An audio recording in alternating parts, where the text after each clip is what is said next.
Olá, Ana. Olá, a gente se achou, né? Gente, se achemos, como diz o outro. Seja bem-vinda, tudo bem? Ótimo, tudo bem. Obrigada pelo convite.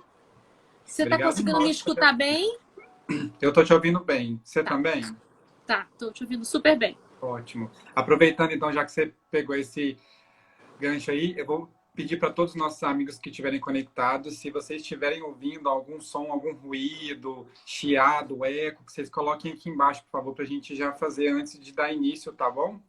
Sejam muito bem-vindos todos aí. Ana, muito obrigado aí pelo aceite do nosso Um convite, né? prazer. Que nós possamos fazer desse encontro um encontro muito útil a todos nós, né? Não só a nós espíritos que estão aqui conectados nessa live, mas os espíritos que vêm ao nosso encontro também. E a todos que forem ver essa live também, depois que ficar salva, né? E que nós também possamos ser alunos ávidos aí dessa hora, né?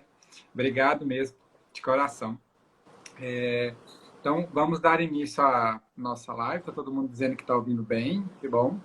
Então, reforçando mais uma vez o nosso script, a gente vai desabilitar essa caixa de comentários aqui embaixo, daqui a pouquinho, para que a Ana discorra sobre o tema de forma fluida. E em torno de 30, 40 minutos, a gente retorna com a caixa de diálogo para vocês perguntarem algumas coisinhas aí para ela e a gente tem um tempo médio de 20 minutos de tirar dúvidas aí, tá bom? Sejam bem-vindos aí. Daqui a pouco a gente vai falar sobre o tema aí, tá bom? Então, como prece, né, de início, eu queria ler uma prece aqui para que a gente pudesse se conectar um pouquinho mais com o tema de hoje, né? Então, convido a todos, quem puder, né, quiser, fechar os seus olhos do corpo, abrir os seus olhos do espírito, que a gente possa se conectar com o alto. Senhor Deus, nosso Pai, derrama sobre nós a tua luz, o teu imenso amor, que a tua energia universal possa nos aquecer os corações, nos libertando das amarras que nos prendem às coisas sem importância.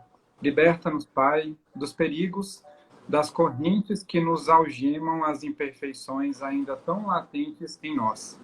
Aquelas, Senhor, que teimam em nos perseguir em pensamentos, atitudes e ações infelizes. Aquelas que insistem em nos bloquear o nosso real crescimento evolutivo rumo a Ti, Senhor. Cura, Senhor, com Teu amor, com Teu perdão, dá-nos o entendimento das Tuas leis divinas em nós, crescendo e frutificando o Teu pomar de sementes, flores e frutos eternos. Te suplicamos, Senhor, a paz. Restaura e renova nosso corpo físico, perispiritual e espiritual, das feridas que não produzem nosso bem-estar. Dá-nos a esperança e a alegria de viver, conforta-nos e alivia nossas dores e aflições. Tu que conheces nossos sentimentos mais secretos e sabes de nossas necessidades mais latentes. Rogamos-te, Pai, que tuas mãos generosas sejam estendidas em auxílio de todos nós em aflições e dificuldades. E assim, como disse nosso Mestre Jesus, teu Filho, bem-aventurados os aflitos, porque serão consolados. Ó Pai, concede-nos o alívio de nossas mazelas, para que possamos caminhar com mais segurança e paz nos corações sob sua direção e amor. Esteja conosco, Deus, hoje e sempre. Que assim seja. Então, amigos, estamos agora desabilitando a caixa de diálogo. Daqui a pouquinho a gente se conecta novamente. Ana, a palavra é toda sua. Seja muito bem-vinda mais uma vez. Bom, amigos, então a gente vai até às 8 horas, né? 8h05, assim. E aí a gente volta para a caixa de diálogo para vocês poderem perguntar. E acho que vai ficar super dinâmico e gostoso isso. Então, nosso tema hoje é o amor a si mesmo. E aí eu estou me baseando aqui no Evangelho segundo o Espiritismo, amar ao próximo como a si mesmo, é o capítulo 11 do nosso Evangelho. Então, nós vamos conversar sobre esse capítulo na nossa experiência cotidiana e ver como que a doutrina pode nos ajudar nesse processo de amar a gente, né? Tem muitas pessoas que confundem isso com egoísmo. No egoísmo, o que falta é justamente o amor a si mesmo, né? Porque no egoísmo tem uma preocupação muito grande com a escassez, né? Então, eu preciso urgentemente ter para mim, ser para mim, o que pode faltar. Não. O amor é abundância. Então, amor a si mesmo é tudo que o egoísmo ainda não tem. Então, a gente precisa começar a perceber que essa frase de Jesus, amar ao próximo como a si mesmo, ele está colocando uma relação inseparável, né? Então, que esse parâmetro do afeto para com o outro seja o mesmo parâmetro do afeto para com você mesmo. E se Jesus recomenda isso, que a gente precisa se dirigir para o amor ao próximo, como a si mesmo, né? Assim como ele fala também, amar a Deus sobre todas as coisas é o maior mandamento. Se isso é uma recomendação de Cristo, significa que é um capítulo que a gente ainda não está bem. Então, muitas vezes a gente se sente, por exemplo, desamparado por Deus. Muitas vezes a gente tem a impressão que Deus não nos ama. Tem dias que a gente não se sente filho de Deus. O que será que acontece com a gente? Que a gente se desconecta desse jeito do nosso Criador? Já que a gente já entende de cor e salteado que estamos mergulhados, né, no fluido cósmico universal, que é o amor de Deus para nós. Tudo é especificação desse fluido cósmico. Então, como que eu não sinto o amor de Deus? O que acontece, né? Então, é justamente sobre esses bloqueios do amar a si mesmo que a gente vai conversar hoje, né? Não é só a gente que tem dúvidas sobre isso. Kardec também tinha. Então, olha só, na questão 937, que é no capítulo 1º da 4ª parte do Livro dos Espíritos, Kardec pergunta assim: para o homem de coração, ou seja, as pessoas que amam, que são sensíveis, as decepções que vêm da ingratidão ou da fragilidade dos laços de amizade não é uma fonte de amarguras? Então, ele está dizendo assim: como é que a gente vai continuar amando ao próximo se o próximo faz esse monte de bobagem com a gente, né? Nos fere, nos machuca, não é? Nos decepciona. Isso não é motivo para a gente fechar nosso coração, não é? E aí os espíritos dizem, né? Você tem razão.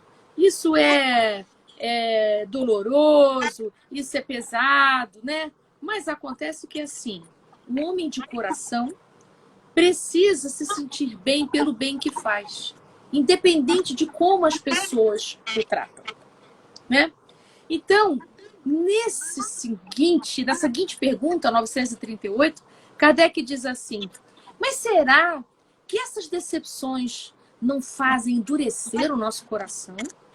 E fechar a sensibilidade? Não era melhor que então a gente tivesse o nosso coração insensível, ou seja, fechado para a sensibilidade? Que aí a gente não sofria mais. Pronto, o outro pode decepcionar à vontade, pode me machucar, que eu não vou sentir mesmo, tá tudo certo.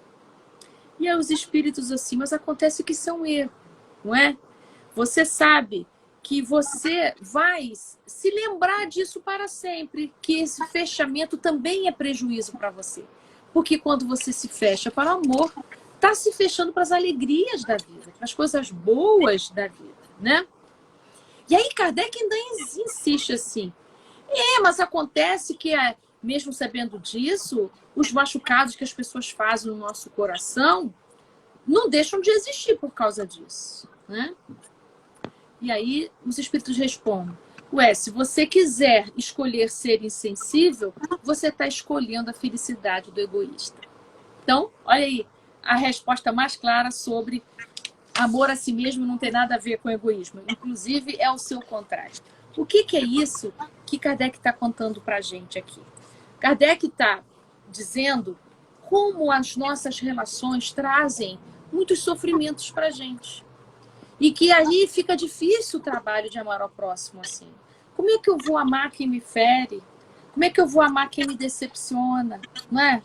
Então, será que não é melhor o fechamento? O fechamento, sim, é que é egoísmo.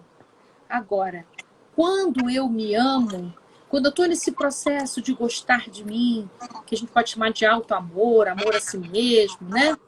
Não é fechamento, pelo contrário, é abertura.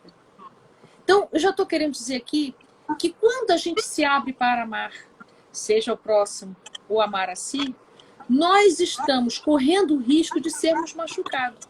Não há como a gente amar sem correr o risco. Se a gente quiser não correr risco nenhum de decepção, se a gente quiser não ter a possibilidade de sofrer, aí a gente pode escolher o fechamento. Porém, quando a gente escolhe o fechamento, a gente também está se fechando para a maravilha de ser amado. Então, olha que bonito que Kardec diz aqui, nessa questão mesmo, na resposta a 938.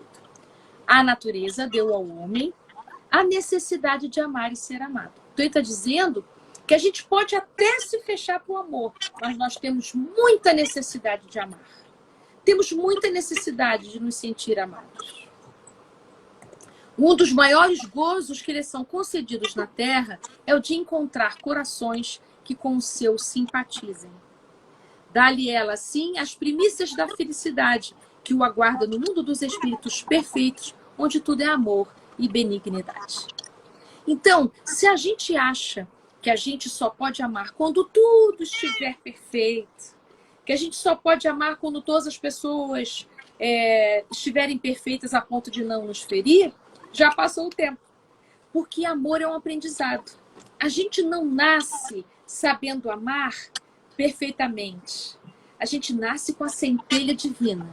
Então, a gente nasce com a possibilidade de amar. Então, nós precisamos dos relacionamentos para a gente aprender a amar. E assim, quando aprende matemática, quando a gente aprende física, quando aprende geografia, a gente, para aprender, a gente escorrega, levanta, assim também no assunto dos relacionamentos afetivos. A gente vai escorregar, depois a gente vai levantar, depois escorrega mais um pouco. Então, aprendizado implica em poder errar e acertar. Ninguém aprende algo novo já tirando nota 10. Tudo aquilo que a gente é hábil hoje, a gente começou titubeando antes. Então, as minhas palestras no início, eu tropeçava o tempo inteiro nas palavras, eu gaguejava, esqueci o que eu ia dizer, porque eu estava começando. Então, quando a gente começa o aprendizado do amor, a gente começa assim, ainda escorregando bastante, até a gente conseguir ficar mais vezes de pé. E o ficar de pé a maior parte do tempo só é possível para os espíritos mais adiantados. Porque nós ainda somos muito atraídos pelas paixões humanas. A gente ainda escorrega muito na inveja, a gente escorrega no ciúme, na possessividade, no apego, nas nossas inseguranças afetivas. E nós estamos aprendendo a amar a vida. Estamos aprendendo a amar a oportunidade da reencarnação. Estamos aprendendo a gostar da gente. Estamos aprendendo a gostar do outro. E, claro, junto desse aprendizado, eu comigo, eu com o outro, tem o nosso aprendizado de amar a Deus. Porque nos sentir filhos de Deus é também um aprendizado. Sabe por quê? Porque a gente tem muitos bloqueios, muitas defesas emocionais. Nós temos muitas dúvidas acerca de quem nós somos. Então a gente passa um grande tempo duvidando se a gente é suficiente para ser amado por alguém. Se a gente é suficiente para ser amado por Deus. A doutrina espírita nos diz que todos nós somos amados por Deus, independente de quem a gente é. Podemos ser a pessoa que falha 24 horas por dia. Não importa, Deus ama seus filhos indistintamente. Nós é que temos essas separações. Eu só amo se você fizer isso, eu só amo se você fizer aquilo outro para mim, né? Porque o nosso amor ainda é condicionado. Mas o amor de Deus não. O amor de Deus é pleno. Então, se o amor de Deus é tão abundante e tão pleno, o que me impede de sentir o amor de Deus? Então, vamos imaginar, gente, 3 esferas, né? A esfera mais interior, eu comigo mesmo, uma esfera intermediária, eu e o outro, e uma maior e extensa que engloba todas, seria o amor de Deus. Então, essas três esferas, esses três círculos, esses três âmbitos, se comunicam entre si. Qualquer interrupção em algum deles interfere nos outros. Então, se eu ainda não me amo, se eu ainda não consigo fazer o bem para mim, tenho dificuldade de fazer bem para o outro, tenho dificuldade de sentir o bem que Deus me faz. Porque uma coisa se comunica com a outra. Então, se eu tive experiências, por exemplo, quando eu era criança ou quando eu era adolescente, que o amor por mim ficou em questão. E quando é que o amor por mim fica em questão, né? Porque quando a gente é criança, a gente quer ser amado pelo nosso papai e na nossa mamãe, não é? O pai e a mãe de um espírito reencarnante é tudo que um espírito tem. Nós não temos mais ninguém que possa nos amar mais do que o nosso pai e nossa mãe. Não quer dizer que já nos amem, mas para a criança os pais são heróis, não é verdade? Então o que acontece com a gente? Quando a gente é pequeno, a gente não tem noção de contexto sobre a nossa família. Então a gente não sabe as adversidades que os adultos passam. Então quando os nossos pais não podem dar o que a gente precisa, não pode dar o amor que a gente precisa, não pode dar a atenção que a gente precisa, não pode dar o contato que a gente precisa, a primeira coisa que passa na cabeça de uma criança é: eu não sou suficiente. Porque meus pais são perfeitos, imperfeito sou eu. Então, essa dúvida pode ficar no seu coração até a idade adulta. E você achar que na vida, com os outros, no seu trabalho ou nos seus relacionamentos afetivos, você tem que fazer muito, você tem que agradar muito para conseguir ser amado. Porque você tem uma crença inicial de que você não é suficiente. Porque se você não recebeu o amor dos seus pais, é que você não fez o que deveria ter feito para se sentir amado. Se a gente não atualiza essa crença, se a gente não revê esse pensamento, porque na idade adulta a gente já pode olhar aquela história diferente, não é? A gente pode olhar para a história do nosso pai, da nossa mãe, completamente diferente, compreender que eles também são crianças emocionais, compreender que eles tinham problemas, compreender que aquele dia que eles não te deram atenção, não te deram amor, eles tinham sido demitidos no trabalho, tinham brigado entre si, não sei, tantas coisas acontecem, né? Então, o que adulto tem de maravilhoso em vantagem em relação às crianças é que adulto tem visão de contexto, criança não tem. Criança tem uma foto 3x4 da realidade. Imagina o que é isso, né? Então, como a gente tem uma visão da realidade muito curta, as conclusões que a gente tem são curtas também. Só que, na infância, nós somos muito autorreferidos. Então, tudo que acontece de errado, a criança acha que ela é a culpada. Porque o mundo, para a criança, está e existe em função dela. Então, quando a gente chega à idade adulta, o trabalho de amor a si mesmo passa por a gente ter que refazer essas frases velhas. Peraí, como assim eu não sou suficiente? E tal coisa que eu já sei, tal coisa que eu sou capaz, tal coisa que eu tenho habilidade, as conquistas que eu tenho até aqui. Então, eu tenho que rever essa opinião a meu respeito. Porque os filósofos dizem que nós somos seres de possibilidades. Então, nós não somos completos. E se nós não somos completos, temos sempre a possibilidade de nos modificar. Temos sempre a possibilidade da gente crescer e se ampliar. Então, essas crenças velhas, gente, pedem de nós uma reatualização. Sabe assim, updating que acontece nos nossos programas de computador? Pois é, nós somos uma nova versão que está pedindo atualização. Porque o que a gente construiu na vida já é suficiente para a gente perceber que o nosso programa, para rodar melhor, para nos servir melhor, o nosso programa, as nossas crenças, precisam de uma atualização. Então, o amor a si mesmo, gente, é um processo de autoatualização que o espírito precisa fazer consigo mesmo, levando em consideração não só as suas dores, mas também todas as suas conquistas até aqui. No mínimo, você já foi herói de poder ter sobrevivido à sua infância e sua adolescência. Porque não existe infância e adolescência maravilhosa. Temos infâncias e adolescências boas, mas todas elas foram construídas em circunstâncias de amadurecimento. Então, nós temos que dar uma revisitada, uma atualizada. E junto desse amor a si mesmo, o critério que os espíritos dão para a gente também existe aí o critério do amor ao próximo. E aí eu já vou me encaminhando aqui para o final, porque 8h05 eu já vou deixar vocês perguntarem. Como é que vai se dar esse amor ao próximo se o amor a si mesmo está estremecido, né? Vamos pensar. Se eu ofereço para mim muita rigidez, se eu ofereço para mim muita exigência, se eu sou muito severo comigo mesmo, como é que eu vou ser com o outro? Duas possibilidades. Ou você vai ser exigente também com o outro, porque se você come pedra, o outro tem que comer pedra também.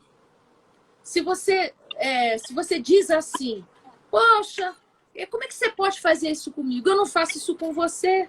Essa frase já é uma dica que você está entendendo que você é modelo de comportamento. Deixa eu avisar uma coisinha para vocês. Na questão 625 do Livro dos Espíritos, o único modelo e guia da humanidade chama-se Jesus Cristo, não é você. Então, essa frase você precisa mudar. O seu comportamento não garante o comportamento do outro. Nós não somos modelo para ninguém. Nem para os nossos filhos nós somos modelo. Podemos ser inspiração para os nossos filhos. Mas tomara que eles se inspirem no melhor de nós, né? Só que nem sempre. Às vezes os filhos copiam a nossa violência, copiam a nossa incongruência, copiam a nossa submissão, né? Por lealdade, por amor profundo. Então a gente precisa poder dizer, meu filho, eu sou um espírito em aprendizagem. Então, nem tudo que eu consigo ser para você é o que é melhor para você, mas é o melhor que eu pude ser. Aproveita o que for de bom para você, né? Mas eu te autorizo a fazer diferente. Pode fazer diferente, faça melhor. Faça para a vida andar para frente. Eu te abençoo, que você faça bastante diferente de mim. Porque eu também fiz diferente dos meus pais, né? Isso não quer dizer que nós somos melhores do que os nossos pais, não. Significa que a gente faz o melhor do que os nossos pais deram pra gente. Isso é bem diferente. Porque ninguém é melhor do que ninguém, sabe por quê? Porque nós não temos os mesmos contextos. Eu só posso dizer que eu sou melhor que alguém se eu tivesse o mesmo contexto, aí daria para comparar. Só que ninguém tem o mesmo contexto do outro. Nem irmão tem o mesmo contexto. Que cada irmão nasce numa época diferente da vida dos pais. Então, eu que sou a quarta filha, eu não tenho o mesmo contexto do irmão mais velho, que nasceu 6 anos antes, percebe? Então, comparar não é uma boa para a gente, não. Nem comparar é bom para você medir o quanto que você é amado, né? Porque contextos não podem ser comparados. Só vivendo aquele contexto que a gente vai saber o quanto dói algo, o quanto é difícil algo, o quanto é maravilhoso algo, né? Então, para a gente poder amar ao próximo de modo atualizado, que é o que eu estou propondo aqui, um update, você também tem que começar a pensar. Ah, eu não consigo amar fulano porque fulano me traiu, fulano me decepcionou, fulano me machucou. É a pergunta de Kardec. Poxa, fulano me machucou, como é que eu vou continuar com meu coração aberto? Ora, você precisa levar em consideração que você não estava no contexto do outro. Você precisa levar em consideração que o outro pode ter escorregado. Por que não? Por que ele não pode ter escorregado com você? Por que os outros não podem falhar? A gente fica pensando assim, ah, mas eu sou tão legal com ele, como que ele não pode ser legal comigo? Porque o outro não é você. E você não é melhor do que ele, porque em qualquer momento talvez seja você aquele que vai falhar. E como diz a questão 886, no comentário de Kardec ele diz assim, que possamos ser indulgentes para com os outros, porque de indulgência precisamos todos nós. Nós precisamos muito que os outros relevem as nossas falhas, né?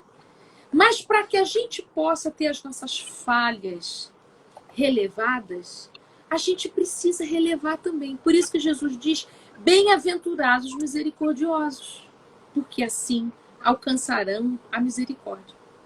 Quando Jesus fala isso, ele não está dizendo que Deus é mal criado, assim, eu só vou te dar misericórdia se você for misericordioso, meu filho. Deus não tem nenhuma paixão humana. Não é isso. A palavra é alcançar misericórdia. Então, o que Jesus está dizendo é, se você quer sentir a misericórdia divina, se você quer sentir o amor de Deus, você precisa poder entrar na sintonia da misericórdia. Então, se você quer sentir-se amado por Deus, se você quer se sentir protegido por Deus, porque Deus já te ama e já te protege. Agora, se você não está conseguindo se sentir protegido e amado, você precisa começar a amar você. Ama você. Faz um trabalho de amorização com você. Para com essa briga, essa revolta de ser exigente, de ser duro com você, porque essa dureza, Deus não precisa dela. Eu não sei a serviço de quem você está para continuar com tanta dureza. Porque essa dureza te faz e te torna duro para com os outros também. E os outros que convivem com você merecem o seu melhor, não a sua parte mais rígida, né? Uma coisa é firmeza, limite, isso é bom, isso é saudável. A outra coisa é rigidez, é você não admitir que o outro possa falhar com você. Pode sim, todos nós podemos falhar. Somos espíritos que estamos no processo de aprendizado da perfeição, do processo de aprendizado do amor. Quando a gente não admite que o outro possa falhar com a gente, é que a gente é muito orgulhoso. Ah, comigo não podia ter feito isso. Por que não? Né? Uma vez, Divaldo contou numa palestra, agora não vou saber em qual, gente, que uma mãe chegou para ele, olha que dureza escutar isso. Divaldo, meu filho faleceu. Por que eu, Divaldo? Por que isso aconteceu? E aí Divaldo contou na palestra que ele respondeu para ela assim, por que não você? Por que não? Não é que Divaldo tenha sido endurecido. Ele está deixando a gente cair na real. Todos nós podemos perder. Todos nós podemos sofrer.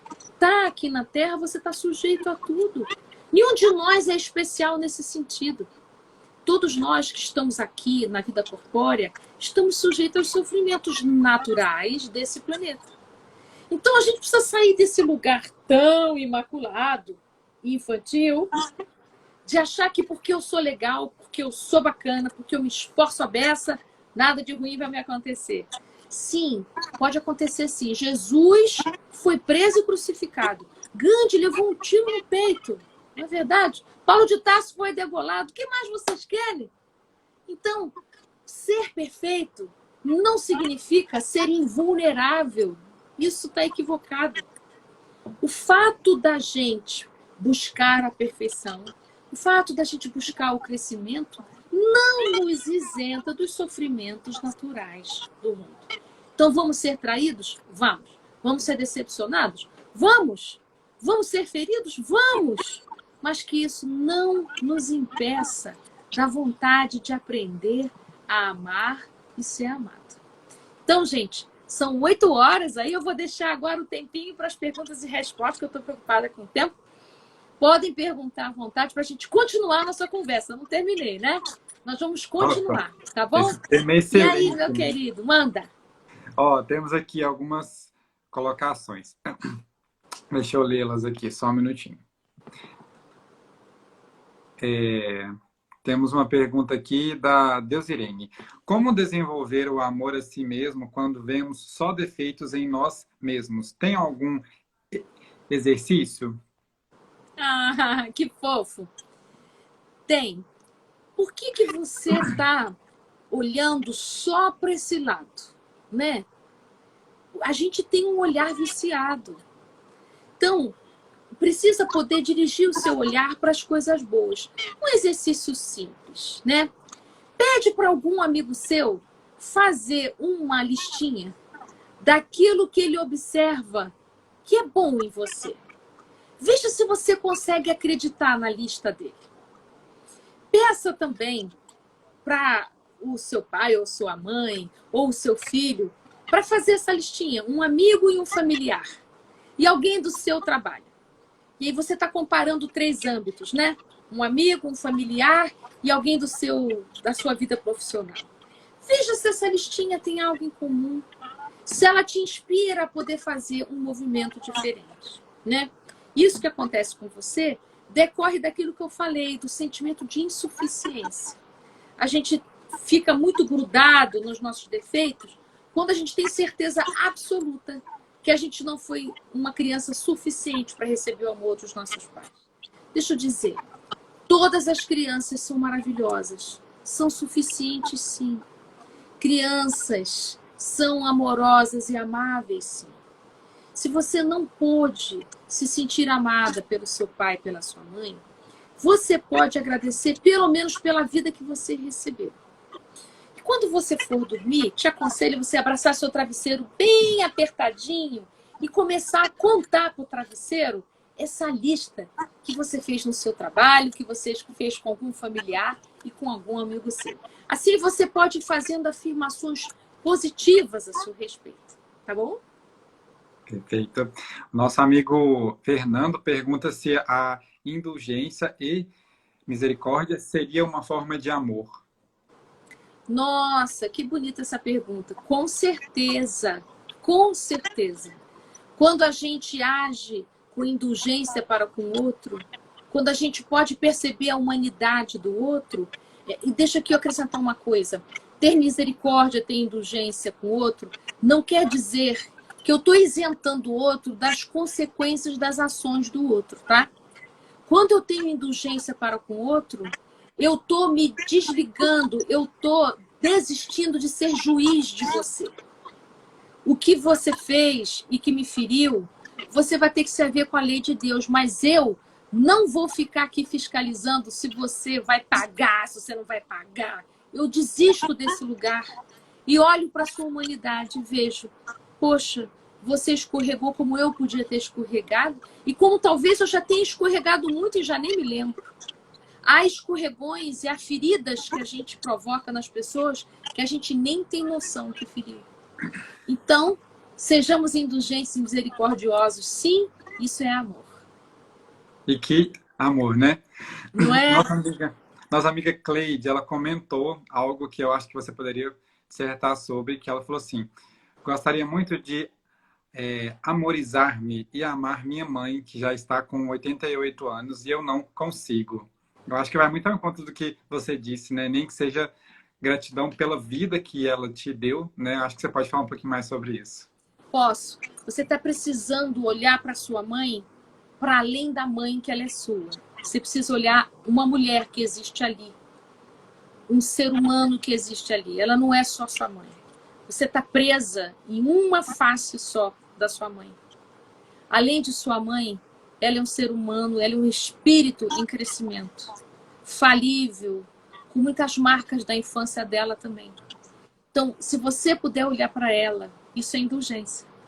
Quando você estende seu olhar e percebe o contexto da sua mãe, que o modo dela agir, mesmo que tenha sido muito inadequado com você, mesmo que você não tenha conseguido se sentir amado por ela, olha para ela para além da relação de vocês dois.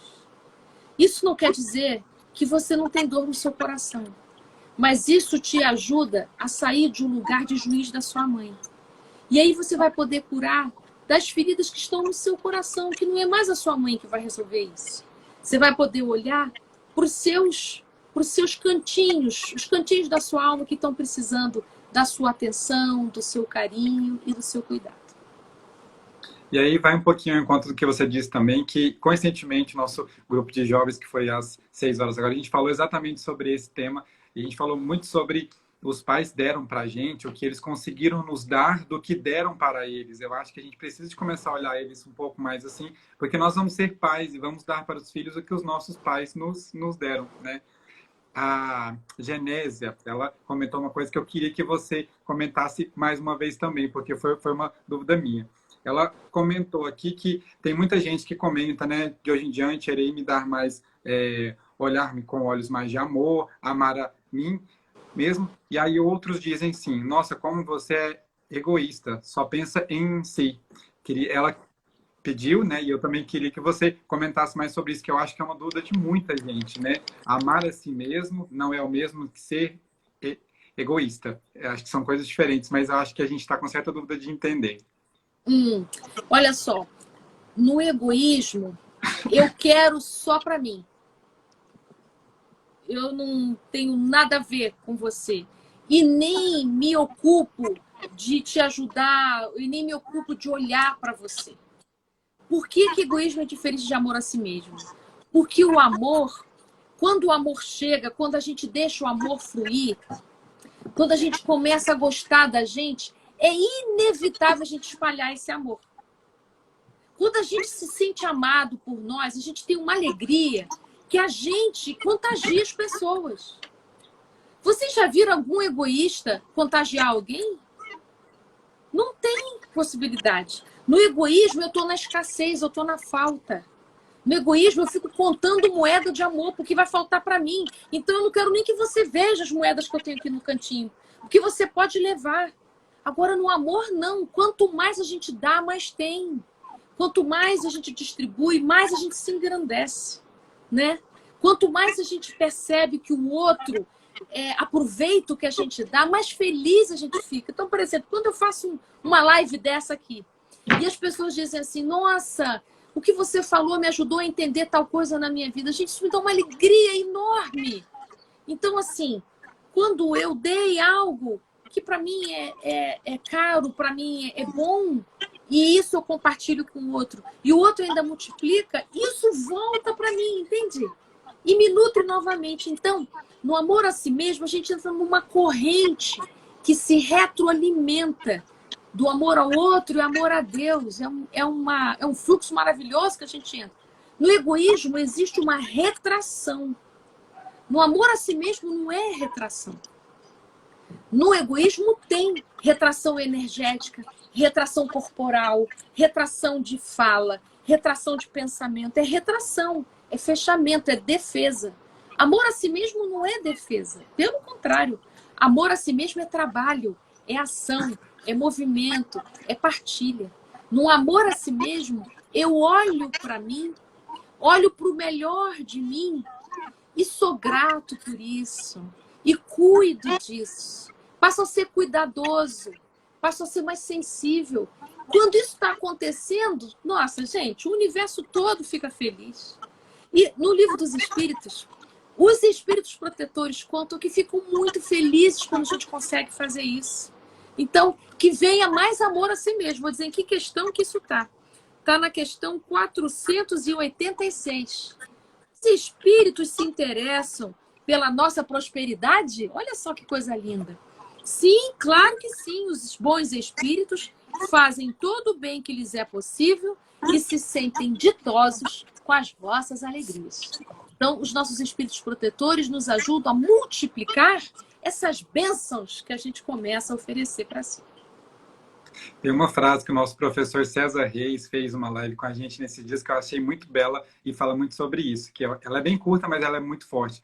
Quando nós nos tornamos doces por dentro, tudo que sai de nós é doçura. Então eu acho que é bem... que coisa linda! Ele é lindo demais. É demais. verdade! Que coisa, né? É isso mesmo. Sabe aquela música Fica Sempre um Pouco de Perfume na Mão que Oferece Rosas? É isso! Não tem jeito, sabe? Eu e outro somos um.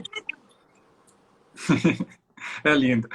Nossa amiga... Gente, vocês me desculpem se eu estiver lendo errado, porque às vezes o nome aqui não é o que é o certo, mas a nossa amiga Ivelizes comentou, e eu acredito que ela fez esse comentário em forma de pergunta. Ela fala que tem dificuldades no perdão, e isso é um impedimento de amor a mim mesma?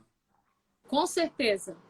Porque você está bloqueando o fluxo. Eu falei que são 3 esferas. Quando você bloqueia o amor ao próximo porque você não está podendo perdoar, você também está bloqueado no amor a si e está bloqueado no amor a Deus. Então, vamos conversar um cadinho sobre o perdão, que é bem-aventurados misericordiosos, né? Que alcançaram misericórdia. Por que a gente tem dificuldade de perdoar, né? Porque a gente tem dificuldade de sair do lugar de inocente. Quando a gente acha que o outro é culpado por ter agido daquela maneira conosco, a gente acha que ele é culpado, para o outro ser culpado é porque você é inocente. Então, na falta do perdão, está havendo uma recusa da gente assumir a nossa parte naquela história. Mesmo que seja 10%, todos nós colaboramos nas dores que os outros nos causam. Nós colaboramos, não é querendo colaborar. A gente colabora só por estar vivo, a gente já está colaborando. Só por estar junto do outro, a gente já está colaborando. Porque é comigo, não é com o outro. Só que tem uma coisa no perdão que a gente confunde. Parece que se eu perdoar, aquilo que ele me fez fica tudo por isso mesmo. Não é verdade isso. Ninguém escapa da lei de Deus, sabe? A lei de Deus é inexorável. A diferença é que no perdão eu me liberto de ficar fiscalizando você. A questão é que no perdão, quando eu perdoo, quando eu saio desse ciclo de quem que fez certo, quem que fez errado, nananana, eu rompo esse ciclo, inclusive de pensamentos obsessivos, e deixo com você a parte que te cabe das consequências das suas ações. E levo comigo a parte que me cabe, pequenininha ou enorme. Mas no perdão tem uma coisa maravilhosa. Eu me liberto. É por você. É para você se curar que você precisa se perdoar. Percebe? E perdoar o outro também. Agora, na questão 886, os espíritos dizem que o que a gente perdoa não é a pessoa. O que a gente perdoa é a ofensa. Perdão das ofensas. Benevolência para com todos. Indulgência para com as imperfeições dos outros. E perdão das ofensas. O que você vai perdoar é a ofensa. Porque esse perdão do outro não é a gente que concede. Isso é entre Deus e ele. Então, por amor a você, sai da frente. Para você poder se sentir amado por Deus. A nossa amiga Azul Moraes pergunta como nos desvencilhar de pessoas, crenças e situações que não nos são saudáveis. Faça a prece. Faça a prece. Pede aos seus espíritos protetores para te ajudar a perceber os sinais. Na sua prece, peça isso claramente. Meu espírito protetor, por favor, me ajuda a ver os sinais. Porque a nossa carência, gente, não deixa a gente ver os sinais. A gente tem tanta fome, tanta sede afetiva, que a gente vai dizendo sim para um monte de coisa que não é bom para a gente. Então a gente precisa poder suportar um pouco a nossa carência, não sair desesperado para poder dar conta delas. Vou dar um exemplo bem clássico que todo mundo fala. Não se vai ao supermercado com fome. Por quê? A nossa carência de alimento faz a gente comprar um monte de coisa que a gente não precisa e gastar um dinheiro que a gente não tem. Exatamente isso acontece nas nossas relações afetivas. Quando você está carente, é igual ir no supermercado com fome.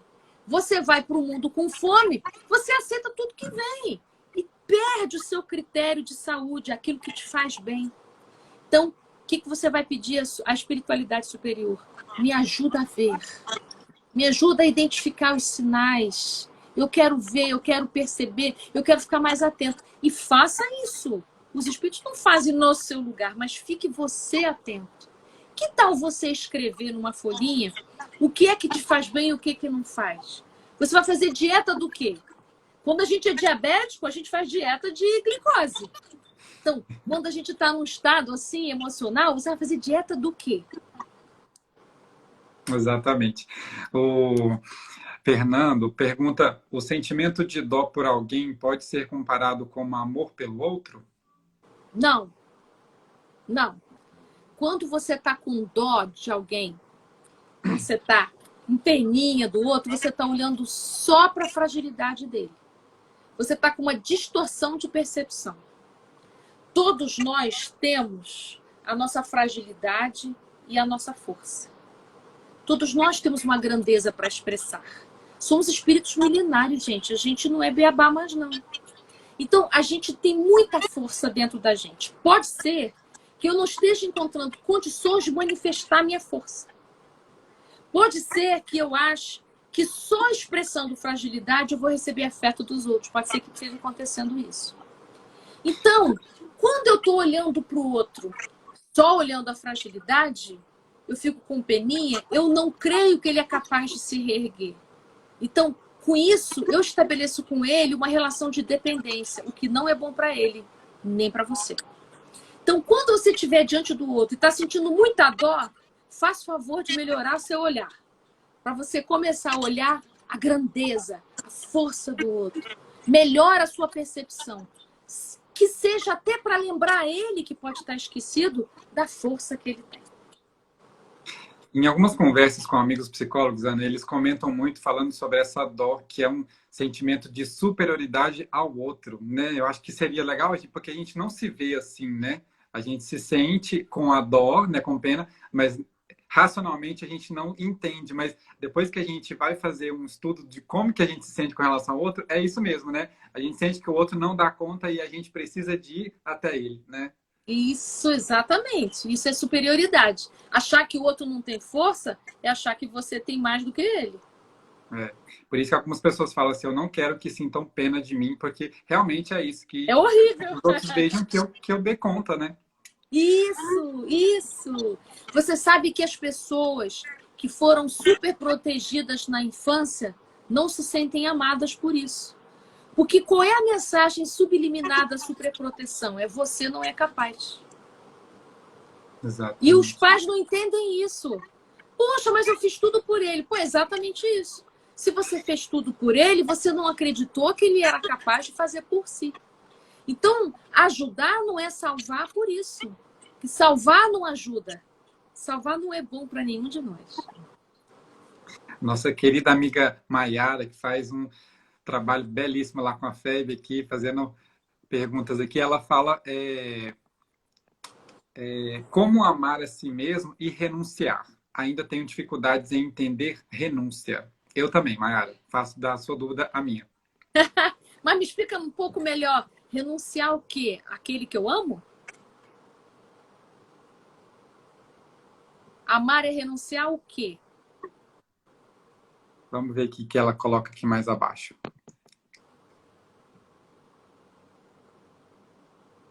Bom, enquanto ela não coloca, eu acredito, né, pelo que eu entendi, seria quando a gente ama alguém e mesmo assim a gente abre mão desse alguém ou do fato em si, acredito que seja isso, né, para que outros possam usar desse, né, amor. Ela colocou aqui, ó, não sei, renunciar de modo geral. Não sei exatamente renunciar ao quê. Eu vou falar não exatamente amar ao outro, mas assim, nós precisamos renunciar, por exemplo, ao nosso desejo de vingança. A gente precisa renunciar ao nosso desejo de ser recompensado. Nós precisamos renunciar ao nosso desejo de ser, sei lá, supervalorizado. Tem muita coisa que a gente precisa renunciar. Por quê? Porque isso que a gente está precisando renunciar são coisas que, ao invés de nos engrandecer, só enaltece uma parte da nossa alma que é superficial. Então, a gente precisa renunciar a algumas coisas para a gente poder se dirigir ao essencial. Senão, a gente fica, vamos dizer assim, apaixonado pela nossa própria imagem, que é no caso dos narcisistas, por exemplo, né? Então, às vezes, a gente precisa renunciar a coisas que a gente adora em nome de algo mais nobre e algo mais necessário para a sua alma. Por exemplo, a gente não renuncia a alguns prazeres porque a gente vai estudar para uma prova, não é? Então, o que configura a idade adulta é que a gente entende que é necessário renunciar para a gente poder trabalhar em nome de algo que mais tarde vai ser melhor para mim. Eu não sei se é isso que ela quis dizer, né? Ana, não sei se também seria isso a forma como eu compreendi. Ela até citou aqui aquele livro que fala muito sobre isso, né? Renúncia. Eu entendi que o espírito, né? Ele abre mão do seu estágio, né? Em um outro orbe para que ele retorne à Terra, para que ele seja suporte de um outro espírito que ele ama muito. Poxa, aí tá falando dessa renúncia em termos de sacrifício a outro. Ah, sim. Pode ser. Olha só. Isso é exceção, tá, gente? Isso não é ordinário, não.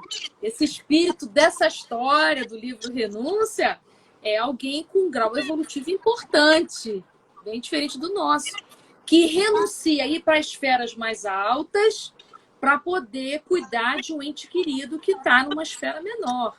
Mas, olha, isso é uma exceção. Entendi. Ó, que bom que a gente sabe agora que no nosso estágio, né, a gente pode ser que não consiga isso ainda. Menos, assim, tá bom, aqui tá ótimo. Reconheçamos como nós somos ainda. O E, Rafael pediu para que você comentasse sobre o amor de Jesus para conosco. poxa, gente, que amor mais lindo, não é verdade? Eu acho que a gente não conhece amor igual. Até hoje a gente não conhece amor igual. Todo aquele que teve algum contato com Jesus jamais foi o mesmo.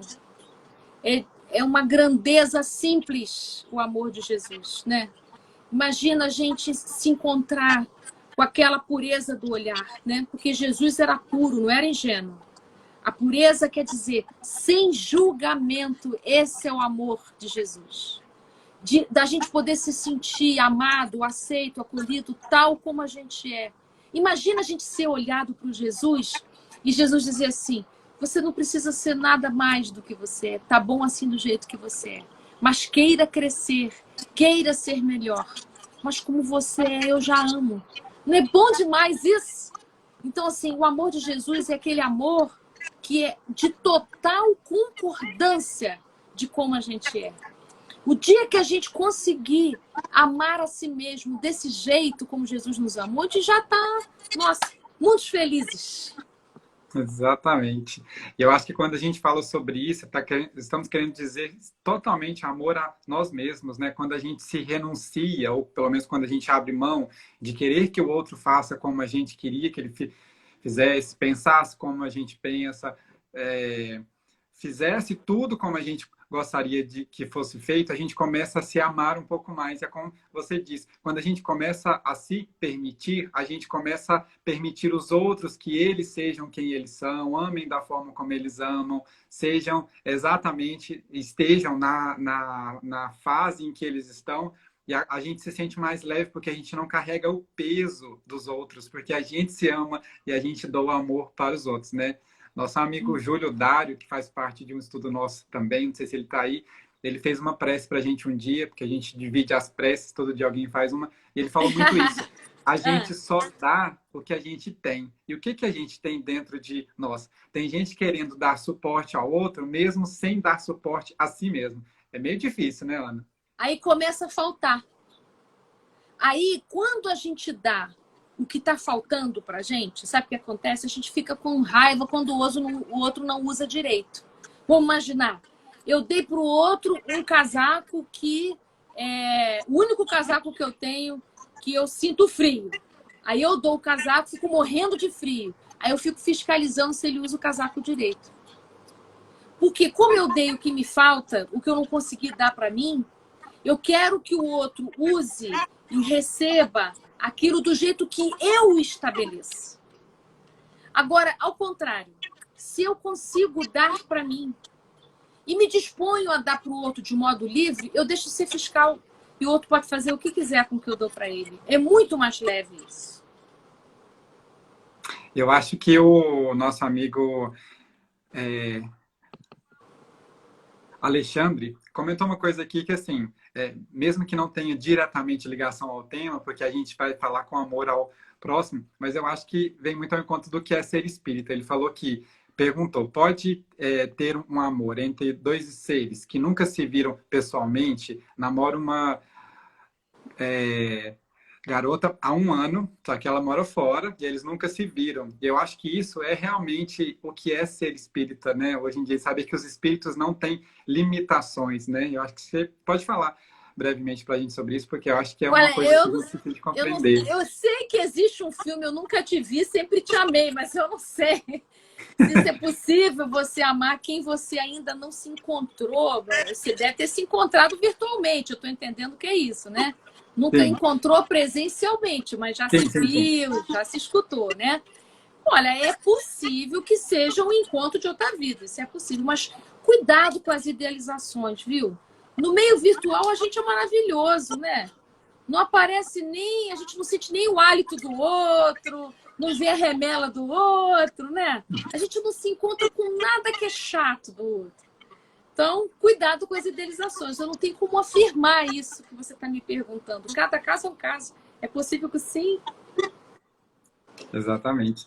E uma coisa que eu acho legal a gente reforçar é que a gente precisa de fazer a atualização das nossas crenças diariamente. Uma coisa que você falou que sem isso a gente não consegue se conectar, né? Se reconhecer, se rever. É como se fosse uma casa. A gente precisa de limpá-la todo dia para ver o que que tem de sujo nela. E a gente vê o que que tinha de limpo ali embaixo, né? Aquela prata tão bonita, né? Mas tinha tanto pó de cima dela que a gente não estava vendo, né? Eu achei isso muito legal porque é uma coisa que eu tô em trâmite o tempo todo. Eu creio que os nossos amigos também estejam. A gente recicla o tempo todo e isso é tão lindo quando a gente começa a entender que se amar é o sentimento mais puro que a gente pode ter, porque depois dele tudo vira doce, né? Isso.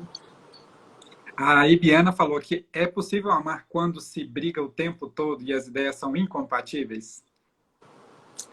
Olha só, tem amor aí, mas esse amor adoeceu, sabe?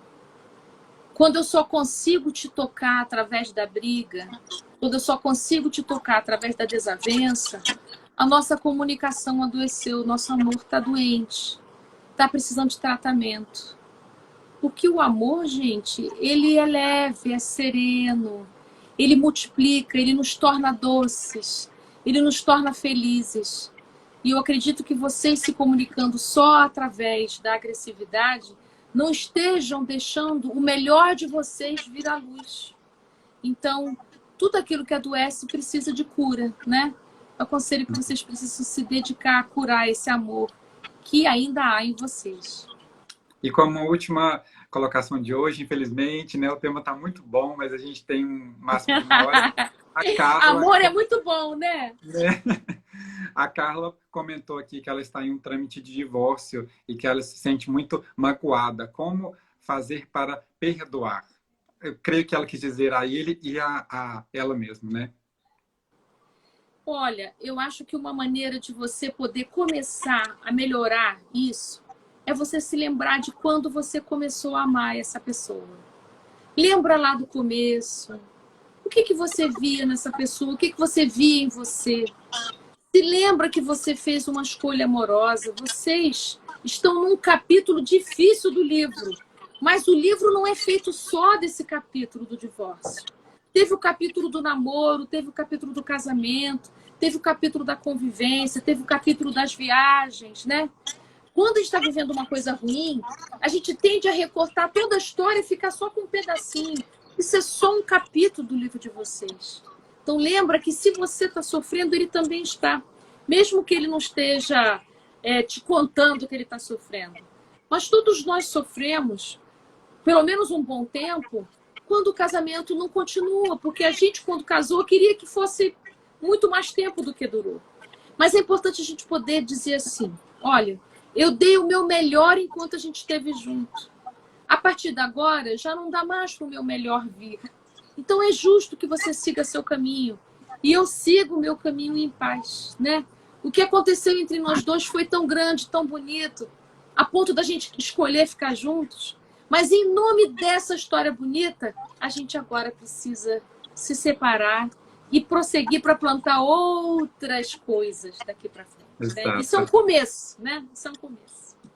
Então eu vou fazer a minha despedida aqui lendo o que a nossa amiga querida Mayara colocou, saindo dessa live com puro amor no coração e fortalecidos. Gratidão, amiga, pelo tempo que você despendiou, pelo amor próprio que você concedeu a todos nós hoje, que a gente possa dormir um pouquinho mais leve, né? Gratidão. Isso, abracem travesseiro então, gente, essa noite. Amor a si mesmo, tá? Abraçando vocês. Muito obrigada, viu, meu querido? Muita luz para vocês. Gratidão. Para todos nós. Obrigada. Fiquem com Deus, amigos. Tchau, tchau. Vocês também. Obrigado por terem me ouvido. Obrigado, nós.